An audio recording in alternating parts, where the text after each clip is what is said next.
Waalaikumsalam Waalaikumsalam warahmatullahi warahmatullahi wabarakatuh. wabarakatuh. Bismillah, alhamdulillah, wassalatu wassalamu ala rasulillah Nabiina Muhammad ibn Abdullah wa ala alihi wa sahbihi wa man tabi'ahum wa ala amma ba'd. Bapak Ibu yang dimuliakan Allah, kita hari ini masuk di khutbah tentang syaratnya sholat. Sholat malam. Di mana Rasul Shallallahu Alaihi Wasallam mengatakan, la salata illa biwudu. Yang tidak ada sholat kecuali dengan wudu. Nah, wudunya ini mesti benar. Ya. Qala al-musannif rahimahullah ta'ala wa an Isa ibni Sabrah atau ibni Sabrah. Dari Isa bin Sabrah, an abihi an jadihi, dari bapaknya, dari kakeknya. Qala, ia mengatakan, sa'ida Rasulullah sallallahu alaihi wasallam. Rasulullah sallallahu alaihi wasallam naik dzata yaumin, pada satu hari, al-mimbar, ke atas mimbar. Fahamidallaha wa athna alaih. Lalu beliau memuji Allah, menyanjungnya. Summa qala, kemudian beliau bersabda, ya ayyuhan nas, wahai manusia, la salata illa biwudu. Ya, tidak ada salat kecuali dengan wudu. Maksudnya salat tidak sah kalau nggak pakai wudu. Wala wudu'a, dan tidak ada wudu, liman lam yadhkurismallahi alaihi. Tidak ada wudu bagi orang yang tidak menyebut nama Allah atasnya. Jadi mau wudu itu disebut nama Allah, baca bismillahirrahmanirrahim, begitu. Ya.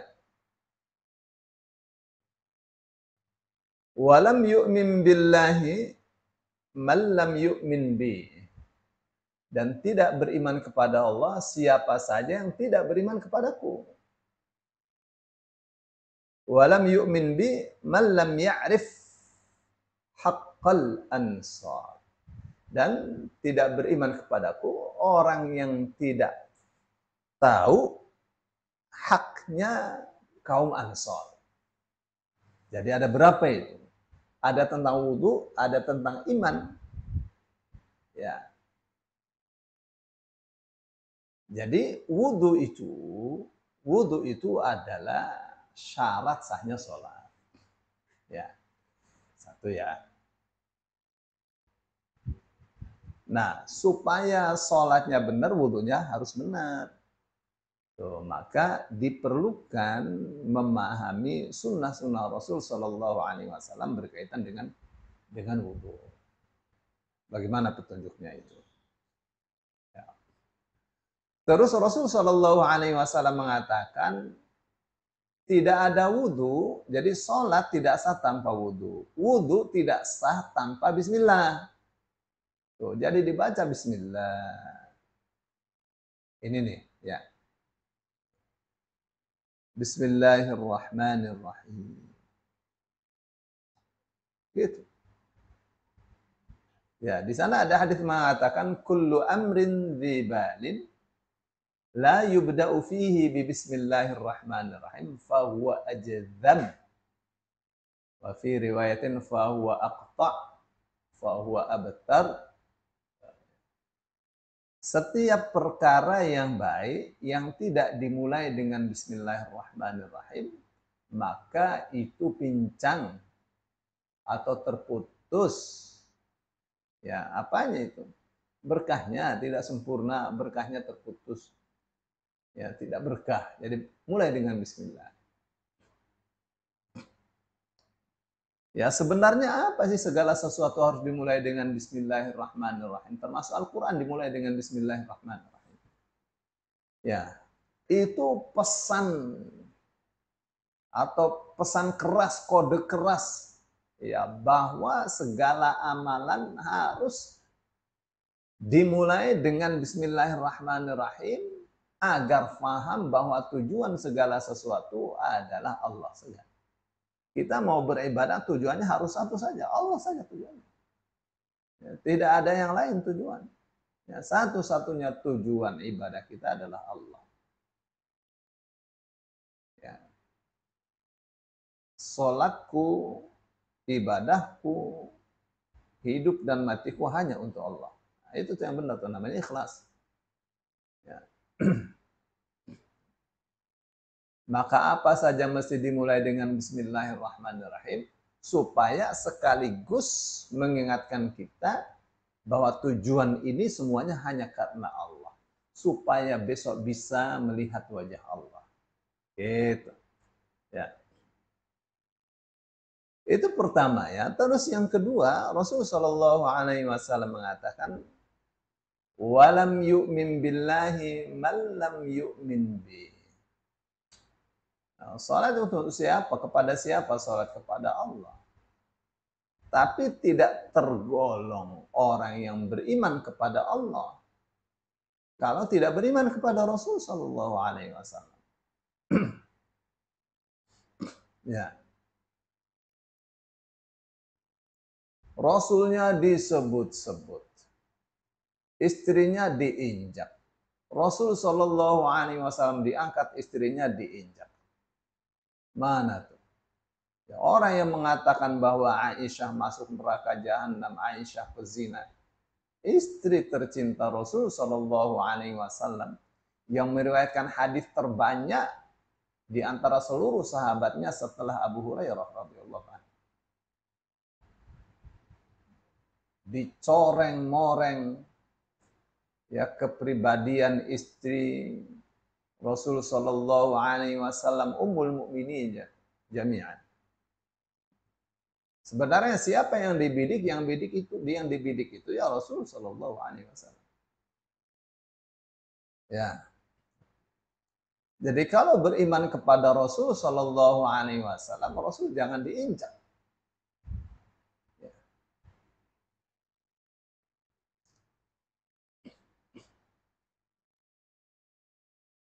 Baik. Terus Rasul Shallallahu Alaihi Wasallam katakan, walam yu'min bi ma lam ya'rif haqqal ansar. Tidak beriman kepadaku orang yang tidak tahu haknya kaum Ansor. Kaum Ansor itu kaum yang sehidup semati membela Rasul Shallallahu Alaihi Wasallam dan para sahabatnya yang hijrah ke Madinah. Mereka diberi tanah, diberi lapangan usaha, ya, untuk mempertahankan agama, mempertahankan Islam. Apa saja haknya kaum Ansor? Haknya adalah dihormati, diagungkan, disayang, ya, tidak dihina. Itu haknya kaum Ansor itu. Ya. Allah Subhanahu wa taala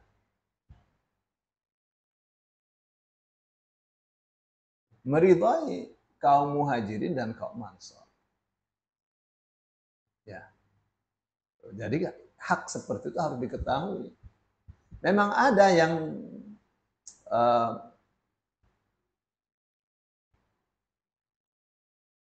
tidak tahu, yang tidak tahu sih banyak ya, karena tidak belajar.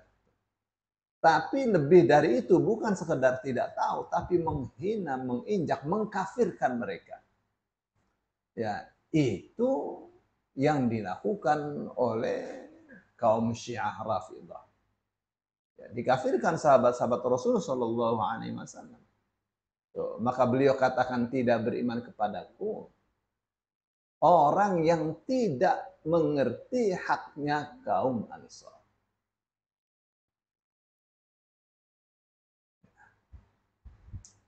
Di dalam ayat suci Al-Quran, Allah Subhanahu wa taala mengatakan, laqad radiyallahu,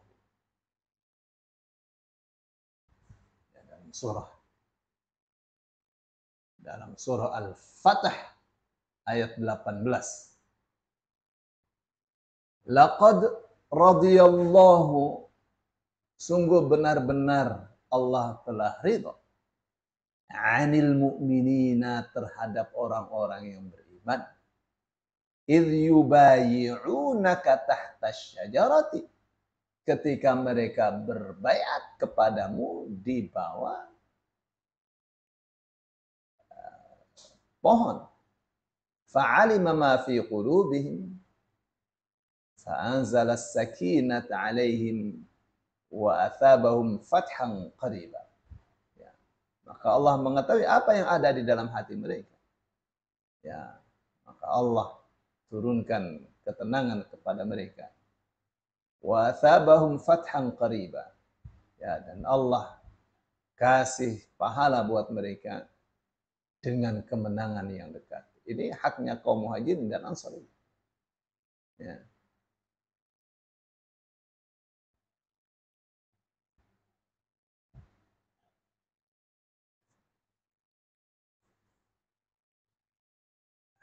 Jadi harus difahami ya bahwa kaum Muhajirin, kaum Ansar, ya, itu semuanya diridhoi oleh Allah Subhanahu wa taala. Ada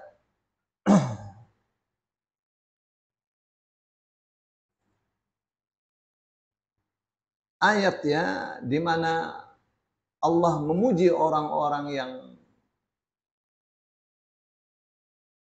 membela Rasul Shallallahu Alaihi Wasallam dari kaum Muhajirin.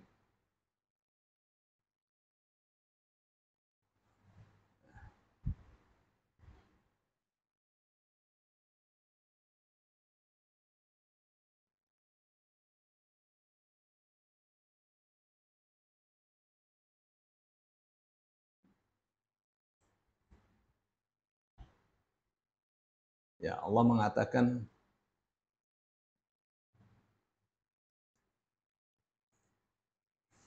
dalam surah Al-Hasyr. Dalam surah Al-Hasyr ayat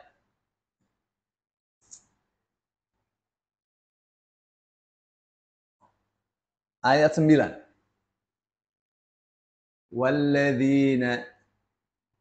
والذين تبوأوا الدار والإيمان من قبلهم يحبون من هاجر إليهم ولا يجدون في صدورهم حاجة مما أوتوا ويؤثرون على أنفسهم ولو كان بهم خصاصة ومن يوق شح نفسه فأولئك هم المفلحون.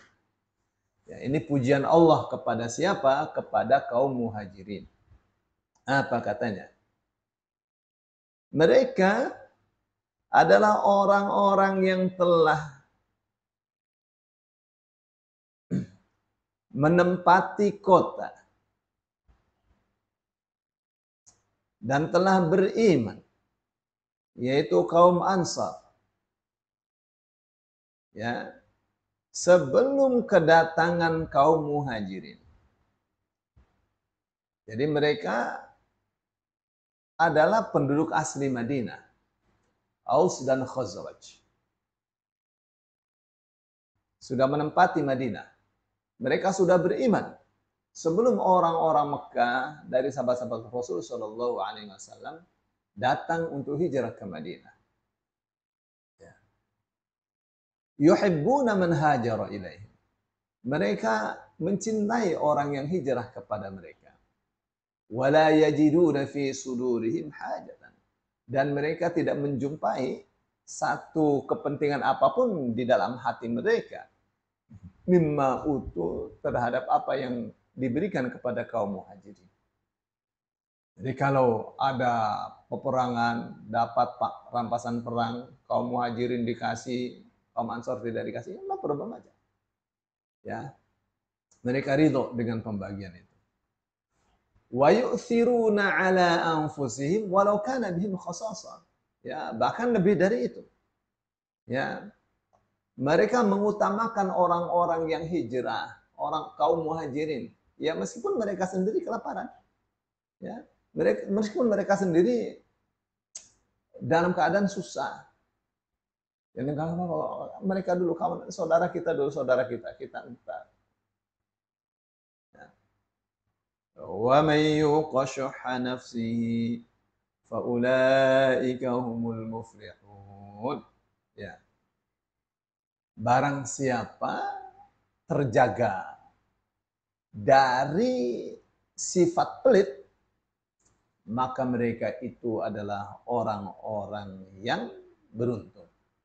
Baik, itu contoh ya, contoh hak kaum muhajirin yang harus difahami oleh kita.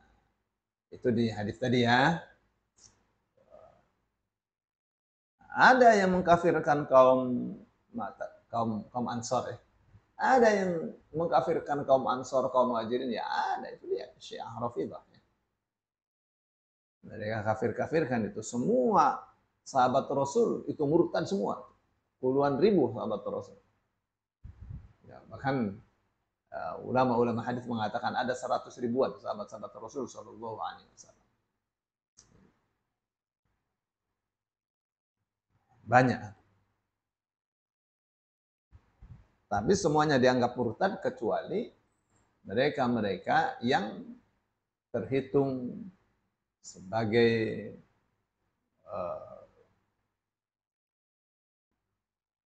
menurut mereka ya pembela Ali. Padahal semuanya membela Ali. Baik, saya kira itu ya di hadis yang ini ya. Kemudian kita di yang berikutnya apa tadi? Yang ini.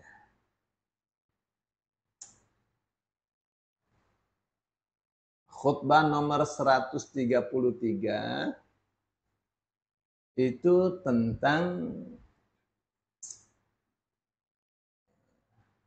fi ityanil idi yaumal jum'ah.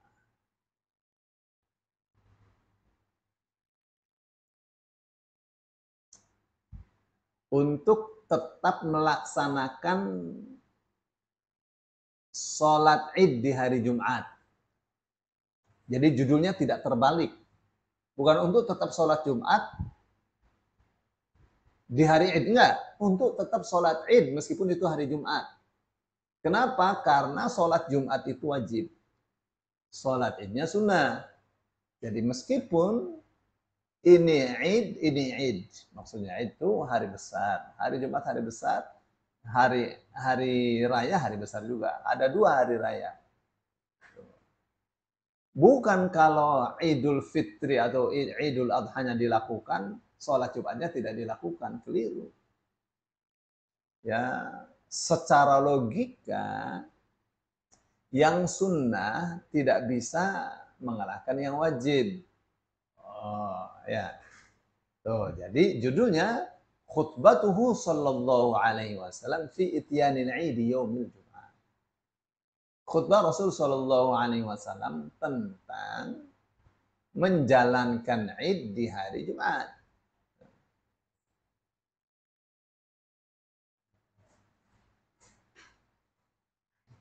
Wa 'an Ibnu Umar, dari Ibnu Umar radhiyallahu anhuma qala, ia mengatakan, ijtama'a 'idani, berkumpul 2 Id, ala ahdi Rasulillah, di zaman Rasulullah sallallahu alaihi wasallam, yauma fitrin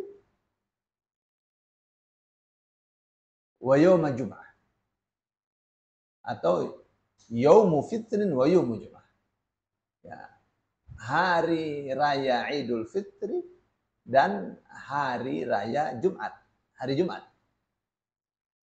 Fasalla bihim Rasulullah sallallahu alaihi wasallam al-'ida. Maka Rasul sallallahu alaihi wasallam mengimami salat Id untuk mereka. Thumma aqbala biwajhihi alaihim, kemudian beliau berbalik dengan wajahnya menghadap jamaah. Faqala, lalu beliau mengatakan, ya ayyuhan nas, wahai manusia, innakum qad asabtum khaira, Sesungguhnya kalian benar-benar telah memperoleh kebaikan yang sangat banyak. Ya. Wa inna mujammi'una. Dan sesungguhnya kami mujmi'un, bukan mujammi'un. Wa inna mujmi'una, dan sesungguhnya kami pasti melakukan sholat Jumat. Ya. Faman arada ayyujmi'a ma'ana falyujmi'. Maka barang siapa ingin sholat Jumat bersama kita, silakan. Wa man ahabba ayyarji'a ila ahli falyarji'. Nah, tapi siapa yang ingin pulang atau kembali kepada keluarganya, falyarji', maka kembalilah, silakan. Ya. Baik, ini apa ini? Hadis ya. Ya, ini harus difahami ya bahwa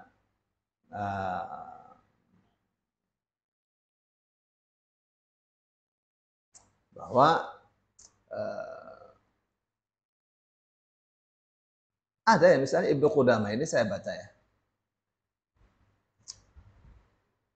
Ibnu Qudamah berpendapat ini tafaqa idun fi yaumi jum'atin saqata hudurul jum'ati amman shallal ida. Apabila Id bertemu di hari Jumat, ya terjadi di hari Jumat, maka orang yang sholat Id tidak wajib hadir sholat Jumat. Illal imam fa innaha la tasqutu anhu. Kecuali imam, ya sholat Jumat tetap wajib bagi dia. Liyusalliya ma'ahu man lam yahdur al-Id. Supaya orang yang tidak hadir sholat Id ya bisa sholat bersama Rasul Shallallahu Alaihi Wasallam sholat Jumat. Wa man syaa, dan siapa saja yang mau. Ya menurut saya ini ya pendapat ya boleh diterima, boleh mesti dianalisa ya, mesti dianalisa. Sebab apa? Sebab ya tidak benar kalau dia katakan orang yang sudah sholat Id tidak wajib hadir sholat Jumat.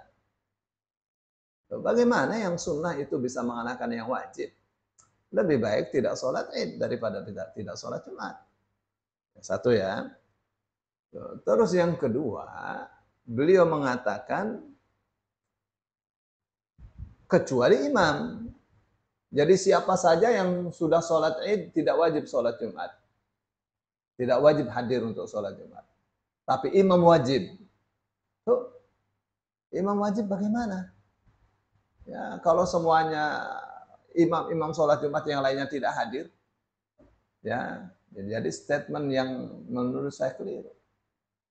Beliau mengatakan supaya orang yang tadi tidak sholat Id bisa ikut sholat Jumat.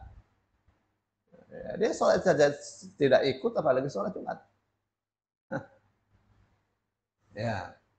Atau orang yang tadi sholat Id mau ikut sholat Jumat, mau ikut sholat Jumat silakan.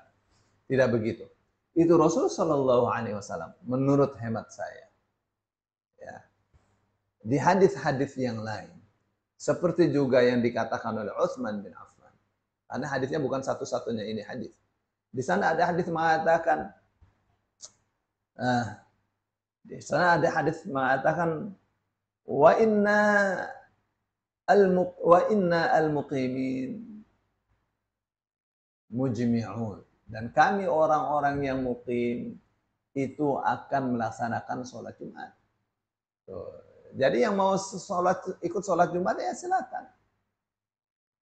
Yang mau pulang monggo.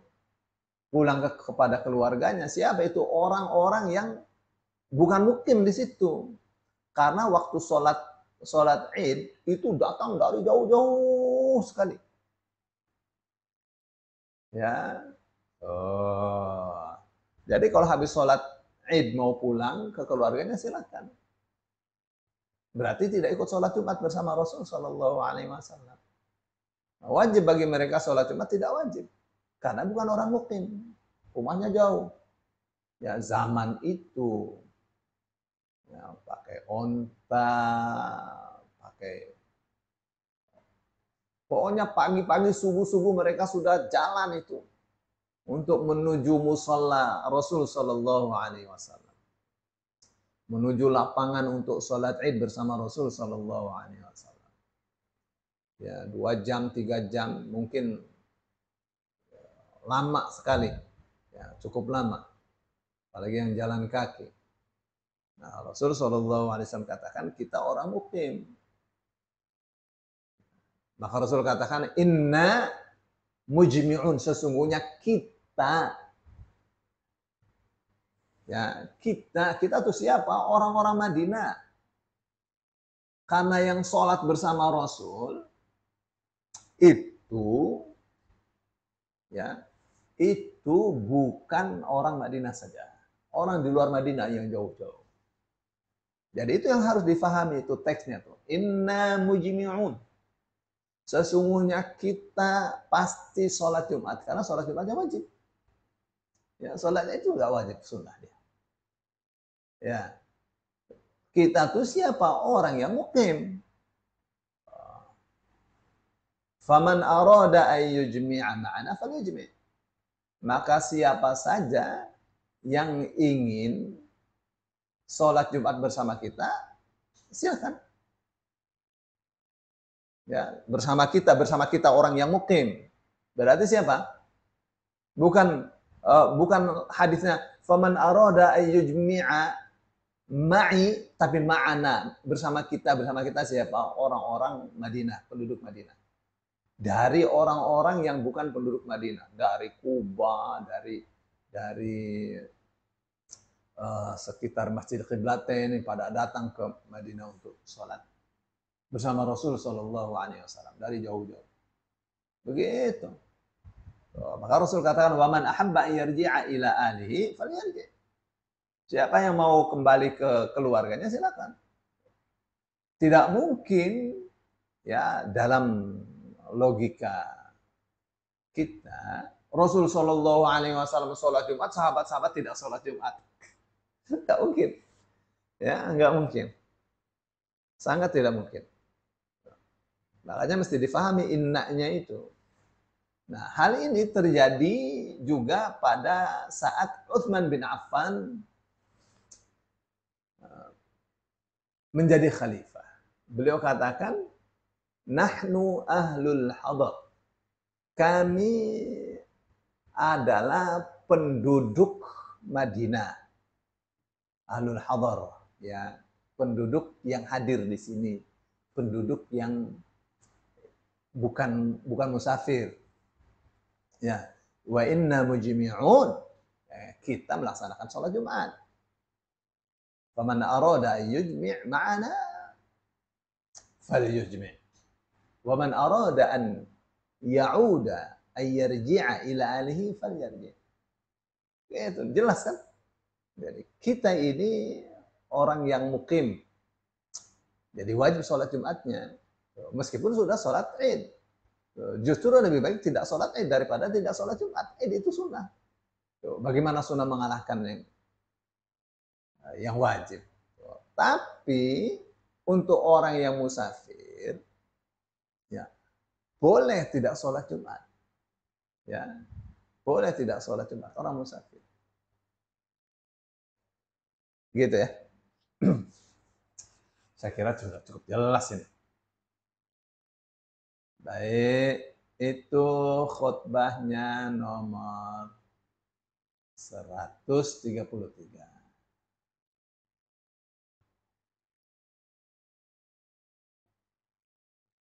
Saya kira sampai di sini dulu ya. Dapat 2 hadis, alhamdulillah. Alhamdulillah. Terima kasih Ustaz. Bu Misya silakan mau bertanya kah? Assalamualaikum warahmatullahi wabarakatuh. Tadi saya agak ketinggalan konsentrasi. jadi sholat Jumat itu wajib. Iya. Jadi wajib walaupun jadi tidak, sholat Jumat tidak boleh mengalahkan sholat sunnah walaupun itu sholat Id. Jadi Bukan. kecuali imam. Tadi imam itu kecualinya gimana tadi? Terbalik. Sholat sunnah tidak boleh mengalahkan sholat wajib. Iya. Sholat sunnah tidak boleh mengalahkan. Sholat Id tidak boleh mengalahkan sholat Jumat. Karena sholat Id itu tidak wajib. Iya. Sholat Jumatnya yang wajib. Ya, jadi tidak mungkin sholat Id-nya dilakukan, sholat Jumatnya ditinggal. Bisa dipahamkan? Iya. Nah, daripada tidak sholat Jumat, lebih baik tidak sholat Id. Tidak sholat ya tidak berdosa. Tidak sholat Jumat berdosa. Ya kan? Iya. Ya. Nah, maka waktu Rasul Shallallahu Alaihi Wasallam mengatakan, Ayyuhan nas, qad asabtum khairan. Sungguh kalian telah memperoleh kebaikan yang banyak sekali. Kenapa? Sholat berkumpul antara Idul Fitri dengan hari Jumat.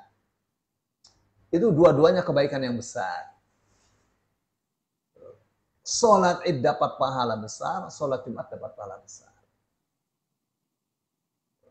Jadi orang kalau tidak sholat Id rugi, tidak sholat Jumat dosa. Maka Rasul SAW katakan, wa inna mujmi'un. Dan kita mujmi' itu mengumpulkan Idul Fitri sama sholat Jumat. Ya, kita lakukan dua-duanya supaya dapat kebaikan dua-duanya. Dua-duanya kebaikan. Begitu ya. Tuh.